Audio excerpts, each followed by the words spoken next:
shots. I love the fact that Noakes is punching. Busted up. Look at Sam Noakes' left eye. He's in real trouble here. Ooh. Oh, that body shot hurt him. Keeps standing up. He's in real trouble. It's code red time for Sam Noakes. And that will do it. Give him a standing ovation. They both deserve it. Fernando El Puma Martinez. Jesse Bam Rodriguez. There's a left for Martinez and a round of applause for the Argentine. A left punch to the jaw, and I'm not sure Martinez wants to get up or can get up. He's not going to get up. Bam was playing possum. One-sided. This was a shutout by Bam Rodriguez. Devin the Dream Haney. Brian Norman Jr. Touch him up.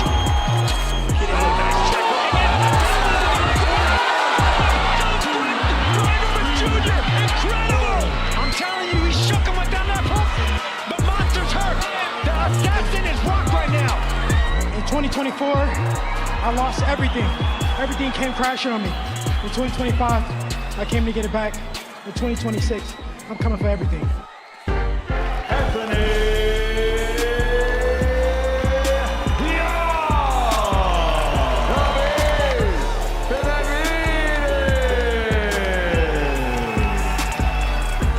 Punch in between the shots. Anthony Yarde couldn't take the pressure anymore.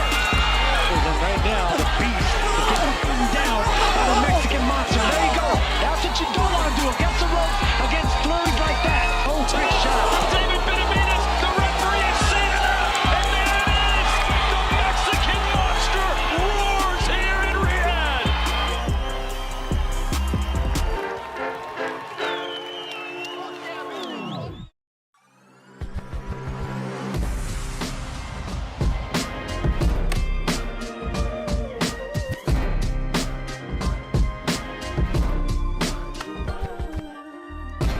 Week in and week out, other sports are better than boxing. They offer a higher level of competition usually. But when boxing does its thing, You got to give it up.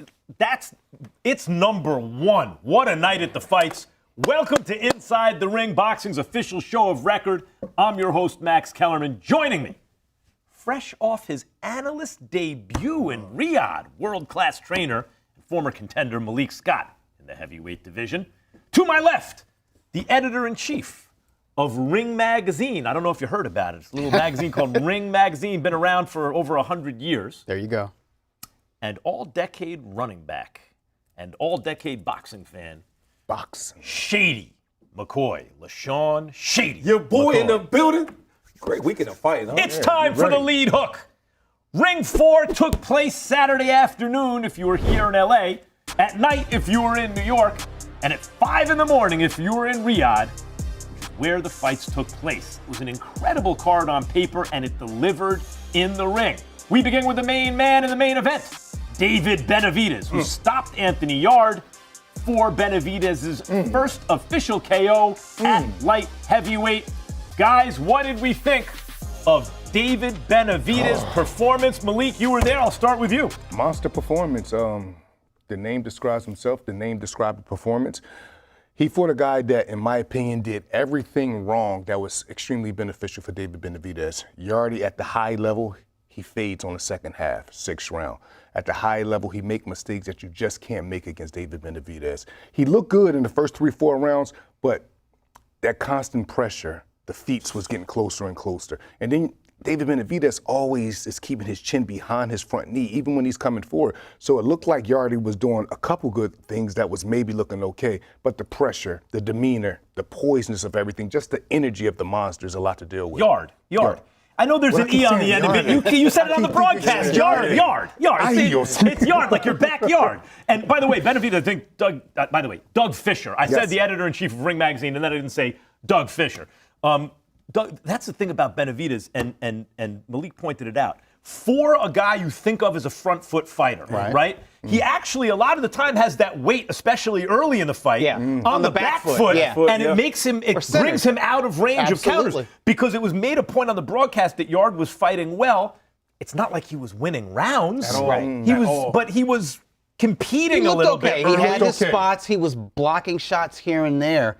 But it's that intelligent pressure from David Benavidez. And you're right, at least starting out, until he can cut the ring off and back his opponent to a corner or along the ropes, he's actually pressuring from a distance. So he's working behind his jab and straight punches. Putting psychological pressure on the other guy. Mental pressure. Because he's not there to be hit, but he is cutting the ring. And he's deceptively crafty and catching punches, blocking punches, and the way he delivers the punches, it's not what you expect from your typical pressure fighter, because he's not your typical pressure fighter. There was even a point in the third round, he's pressuring Yarde from a southpaw stance. I don't even know if the commentators mentioned it. But for a long period in round 3, he's working behind a southpaw jab. Why? Because it worked for him. Because he can. He's smart. Because he can do it, and it works. Then once the guy's worn down a little bit and is up against the ropes, then he gets inside. Then we see the blazing combinations. And also the body work. Like, I really thought, actually, and he's a right-handed fighter, but I thought it was the right hands to the body that I was like, and if Abdullah Mason, we're going to talk about you later, Abdullah, you had that fight won. You could have stopped him. The right hand to stay with the body shots. Andre Ward showed this against Kovalev in the rematch. If the guy can't hit a curveball, you keep throwing him the curveball until he shows you can hit it. Why stop? I mean, and Benavidez does it. Once he gets going to the body, it's a wrap. David Benavidez is the monster for a reason. Now I know why Canelo keep dunking. I get it. Canelo, I ain't mad at you, bro. If you really watch that fight with Yarde, I mean, everything y'all talked about. I mean, in the first from round 1 to 3, he wasn't even doing a lot, just doing enough pressuring him, right? Putting a jab in his face, going to the body, and then later in the fight, he poured it on. I knew it was over. I'm gonna go ahead and say this. David Benavidez is a big boy already. Why not take on Usyk? A lot of people are saying that. Some respected pundits are floating that idea. Eventually, not right away. And then he thought, obviously, got working, but then he throws so many combinations. It's like, how do you beat this guy? And he's a mean mother jammer. He punches with spite. Very, very vicious and spiteful on the inside. And he's smart. No silent agreements, Max. Did you see him 18 punches working the free hand? What did and I'm he do? glad they brought it up on the broadcast. This is something, because we're going to get it to Devin Haney in a little bit and Brian Norman. When Haney would hold Norman, and I'm not happy about the second half of that fight, Norman was all too happy to hold with his. Well, Haney would grab his left arm, and Norman would grab back. That's right. That's right. You grab Benavidez's hand, he's going to take the other hand. You're supposed to work with your free hands. Off. Yeah, you're supposed to do that. They say that to you. Yes. You're supposed to be taught that in the gyms, by the way. It's supposed to be taught. Work with your free hand. Of course. And he fights so pissed off, right? We had interviews with him, right? And even in the interview, you can see how mad he was, how serious he takes everything. So when I see him in the ring, it's no surprise. He's not playing. He's not coming in there for blood, to be friends. He's not in there. And he says something. When my family's there watching me, there's no stopping me. I'm coming in to kill somebody. You know, some guys, a lot of times when people say, I'm just big boned, they're making excuses for being fat. You know, and if you train a certain way, but a very small percent of the population, actually their bodies want to be fat, no matter what they do. Benavidez is one of those guys. He's a fat boy at heart, right? Like, that's his DNA. Like, even if he trains hard, his body wants to be big, right? So after the fight, he said he's going to face cruiserweight belt holder Zurdo Ramirez next. And by the way, guys, we spoke to Benavidez before the fight on this show last Monday. His face was drawn. His speech was affected. When guys get really drawn out, you can even hear it's hard for them to talk. The tongue was dry. The tongue is dry. And that was how many days before the fight? We talked to him on a Monday. The fight's not till a Saturday. So you were talking a week almost before the fight. He is not a light heavyweight anymore. I think it's probably best for him to move up. Yes. Especially if he can't secure a fight with Bivol or Beterbiev. I like this move to cruiserweight. If he's not going to do a Bivol or Beterbiev fight, Zurdo Ramirez, that's a fun fight, though. Yeah, I'm not mad at it. Listen, Zurdo, like Benavidez, started at 168. I don't know how he made 168. He's like 6'3", 6'4". It's a difficult fight for Benavidez because he's going to be the heavier man in the ring because Zurdo walks around at 230. He could fight at heavyweight right now, but he makes 200. What's The Benavidez walking cruiserweight. around at? Right.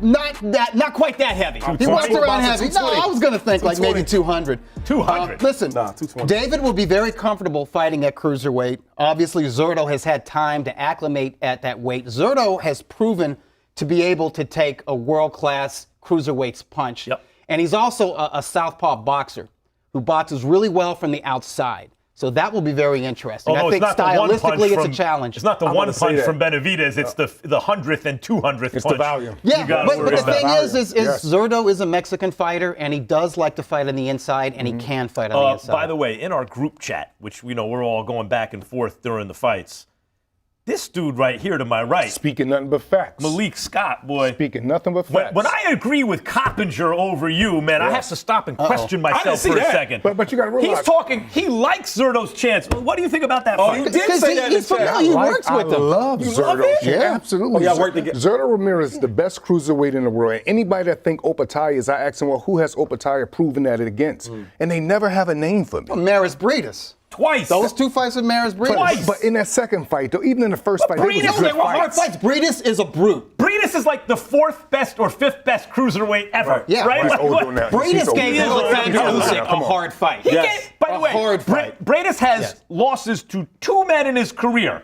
Alexander Usyk Come on now. and Opataya. Yeah. Based on those fights, I would say Opataya is probably the 3rd most accomplished cruiserweight behind Usyk and Holyfield.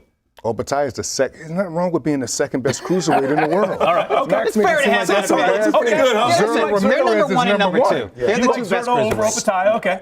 I've never seen a big man, southpaw, Mexican, that could do almost everything in the boxing ring. You see the job that he did on Joe Smith, a come forward. You know who Joe Smith is? Yeah, The one that Joe knocked Smith him. Jr. Obviously. I called the fight where he knocked out Bernard out Hopkins. the ring, right? Okay. But you see what Zurdo did to him, man? Kept him turning with Joe Smith finesse. is How about the not Armenian really guy? a Do this, cruiserweight. Malik. Joe Smith's a nice right-handed puncher. Okay, but, what did he do? Yeah. No, more Billum impressive Smith. was What happened with Gulmarian. Billum Smith? No. Gulmarian. That's the What fight about that that? proved Yes. it. And you called it. Yes. And I would listen.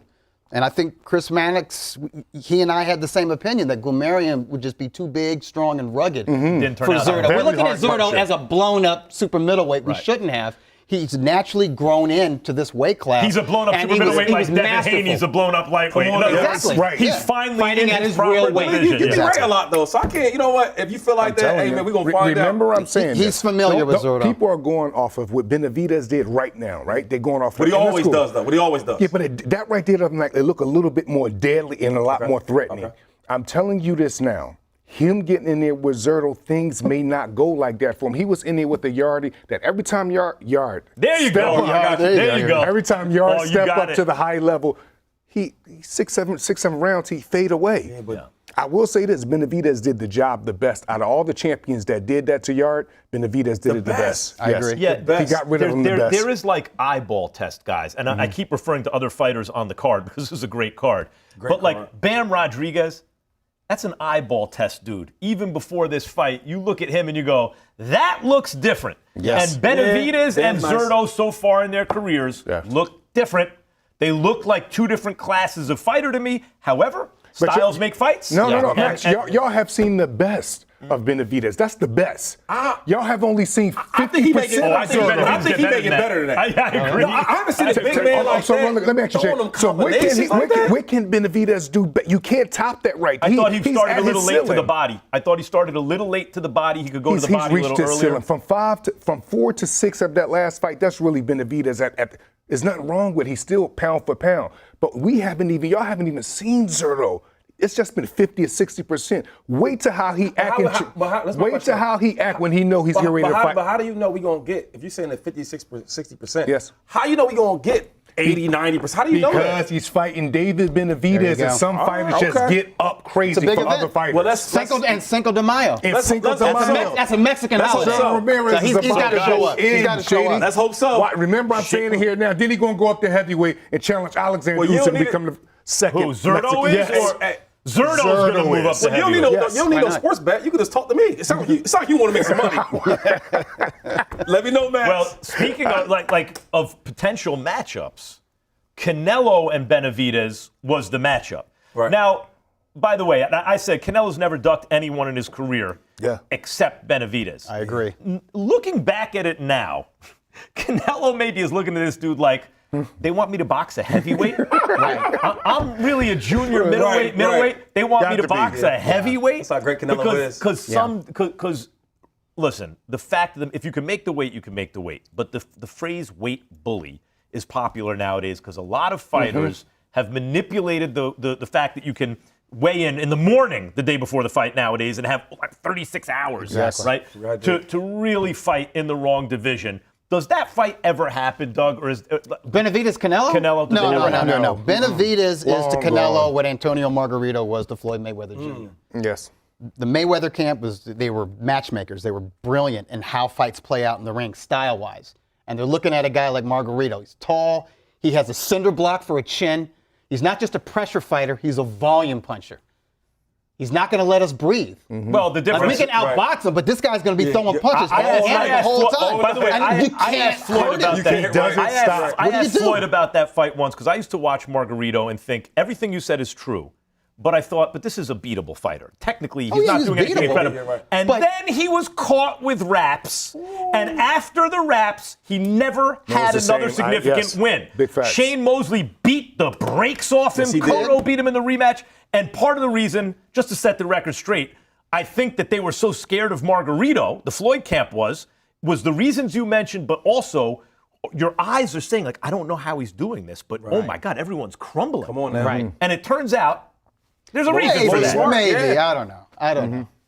Listen, come on now. You get caught with the rats and then you forgot your fight. Yeah, you forgot. All of a sudden, your punches don't have all of a sudden, you can't listen, he was 15 years into a hard career. That's the kind of style where you get beat up and you burn yourself out. And then Shane gave him a career in eating. No, what happens is it's sparring stories about that people used to spar Margarito. I know some personally. People loaded gloves. Why would you do that to your sparring partner? Because some people are just off. Yeah, I was there in the gyms. They wrapped their hands in front of everybody. Wait, hold on. I was there. So you just did it for the fights. Right. No, I don't know. If it's compromise, it's compromise. I got Margarito's back. I'm riding with Margarito.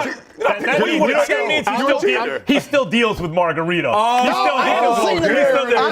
haven't seen him and talked to him in years, but I do. I like the guy. I get it. I did like him. I get it. I liked watching him fight. Absolutely. With that supernatural punching power. Listen. Especially as the fight progressed into the fifth, He imposed more. especially as the plaster hardened. I mean, as the fight progressed into the sixth, seventh, but again, but to equate him to David Benavidez, he had that engine. It wasn't just the chin and the pressure. He was throwing more punches over the second half of the fight than he did the first half. Yes, because that's all wrong for a boxer. Because wraps that harden are especially dangerous in a fighter who takes a good punch and has endless stamina. But my point is this. Yes. Just like Floyd had a good reason for ducking Margarito, even though he couldn't articulate it exactly, right?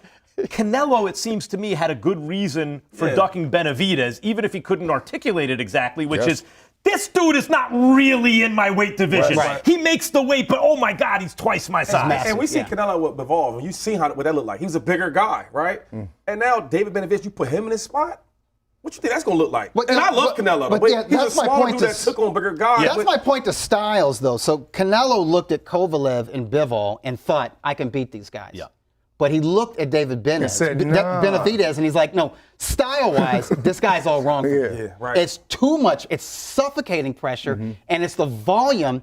And this kid has so much heart, such a chip on his shoulder. Also, even if I hurt him, he ain't going to go and away. also, He's if keeping he's the going to poker face and lose, staying on him. if he's going to lose to a Mexican or Mexican-American fighter, I think Canelo maybe had the thought, maybe at the end of my career. Right. But that's not here yet. Not anymore. No. Not here yet, right? I don't think they ever fight. At the time. By the way, here are the light heavyweight rankings.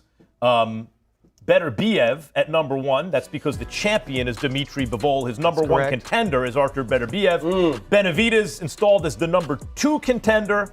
And then David Morrell. By the way, Kataev.